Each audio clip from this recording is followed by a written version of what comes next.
بە دڵنیایی ئەوڕۆ لە سەروبەندی 50 ساڵەی تەفگەرێکدا دەژین و یادی دەکەینەوە کە ئەو تەفگەرە شتی تازەی بۆ جیهانی کوردایەتی، بۆ جیهانی بەشەریەت، بۆ جیهانی عەدالەت، بۆ جیهانی خەباتێکی نوێ پێبووە.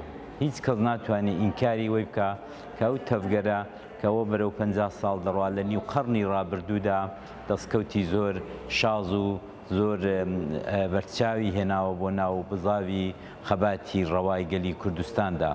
ئەو تەفگەرە لە عەمەل و لە کردەوەدا سنوورەکانی پارچەکانی کوردستانی بڕی و ئەو سنوورانەی لە ژێر پێنا و ئەو سنوورانەی بە ڕسمیەت نەناسی. ئەمە یەکێک لە هەرێک دەستکەوتە گەورەکانی ئەو تەفگەرەیە. ئەو تەفگەرە توانی بە درێژایی ئەم ساڵانەدا کە حیزبەکانی دیکە کە پوڵ و پارە و سەروەتێکیان دەست دەکەوێ دەیدەن بە خوشگوزەرانی بۆ منداڵە سەرکردەکان و بۆ مناڵانی خۆیان و بۆ سەیر و سەفەر و ئەوان هاتن بە چەنگ و ددان کە ماڵی دنیایان دەستکەوت، هاتن ساتلایتێکیان لە ئاسمانێ دامەزران بە ناوی مێتتیڤی. مێتتیڤی بوو بەو سەکۆیەی کە کوردەکانی هەر چوار پارچەی لە یەکتر نزیک کردەوە. مێتتیڤی بوو بە ئەو زمانی حاڵی هەر شۆڕژگێران و خەباتگێڕانی و حتا ژن و منداڵی ناو ماڵەکانی هەر چوار پارچەی کوردستان. من لە بیرمە کاتێک کە لە ساڵانی هەفتاکاندا ئێمە لە یەکتر حاڵی نەدەبووین، سنەیەک لە مەهابادێک حاڵی نەدەبوو، مەهابادێک لە دیاربەکرێک حاڵی نەدەبوو و دەبوو متەرجمیان هەبێت.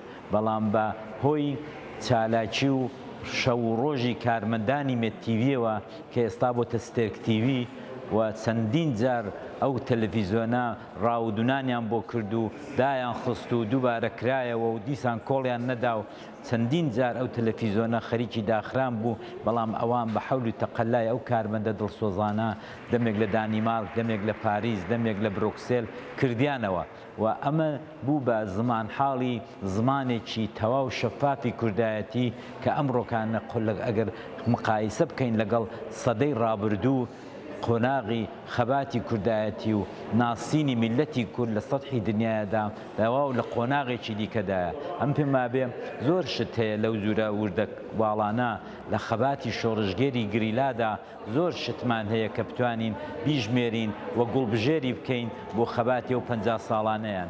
جێ پەنجەی گریلاکانی گریلای ئەو تەفگەرە بەسەر هەموو بزاوی کوردیدا دیارە و ئەمە ناکرێت ئینکار بکرێت.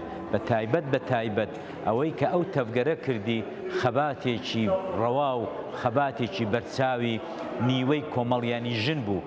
ئەوەی کە پەکەکە لەسەر ژن کردوێتی لە خەباتی ئەو 50 ساڵی ڕابردوودا شتێکی کەم نییە. دنیا دەبێت چاوی لێ بکە.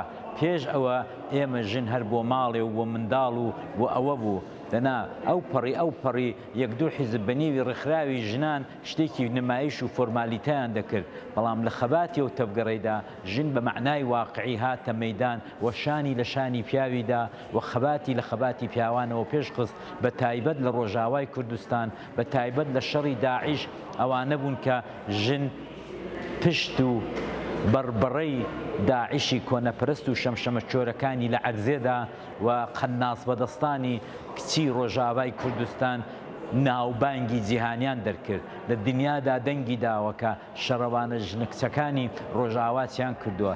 خەباتی کەسێکی وەکو ناگیهان کە ڕۆ ئێمە لە چلەی ویداین بە درێژایی ساڵانی کە لە زندانی تورکە فاشیستەکان دابووە و لەوێدا خەباتی کردووە. بۆ ئێمە هەمووی بۆتە سەرمەشقێک بۆ خەباتی ژنان و ئەو ڕۆکانەش ئەگە بگەڕینەوە بۆ مەسەلەی ژینا و دروشمی ژن ژیان ئازادی معلومە کە ئەو دروشمە چۆن هاتە ناو بزاوی کوردستانەوە، چۆن هاتە ناو بزاوی هەر چوار پارچەی کوردستانەوە تەنانەت هەموو دنیا و ڕۆژهەڵاتی ناوەڕاست. ژن ژیان ئازادی ئەو فەلسەفە گەورەیە کە هەموو ژنانی ئەوڕۆ لەسەر تاسەری ئێرانێ هێناوەتە سەر جاددا. تەنانەت لە شارێکی وەکو مەشەد، تاران، شیراز بە کوردی دەڵێن ژن ژیان ئازادی. هەر ئەوەندە سەروەرێ بۆ خەباتی 50 ساڵەی تەفگەر بەستەکە بیڵم.